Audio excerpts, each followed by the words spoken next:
Uganda ewangudde emidaali gya zaabu 5 n'egya ffeeza 5 ku lunaku olusoose mu misinde gy'empaka z'amasomero ga buvanjuba bwa Africa ezindira mu Arusha, Tanzania. Christine Nyawere awangudde emidaali gya zaabu 2 mu mbiro eza mita 10 ne mita 200. I am really proud of Uganda. That's why I came here. And I promise to win in all the races that I'm going to run. And now I have started with a good chance of winning in 100 meters.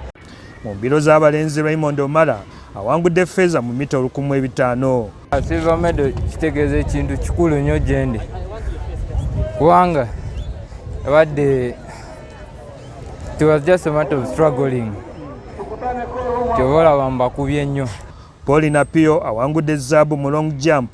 Ate Regina Court nawangula zaabu mu kasuka akazito nawangula ne ffeeza mu kasuka olunyago. Mu balenzi Emojong Solomon awangudde zaabu mu triple jump. Ate Komboni Daniel nawangula ffeeza mu high jump. Empaka z'emisinde zaakweyongerayo olunaku lw'enkya. Wano tetutandise bubi. Abawa tulina emidaali ena egya gold.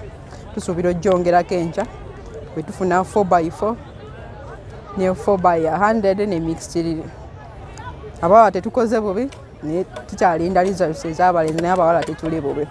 Mu kubaka St. Noah Girls School Zana n'ekitende be bayiseewo okuzannya oluzannyo lw'akamalirizo ku nnaku lw'okuna. Sam Mpoza, NTV Akawungeezi, Arusha, Tanzania.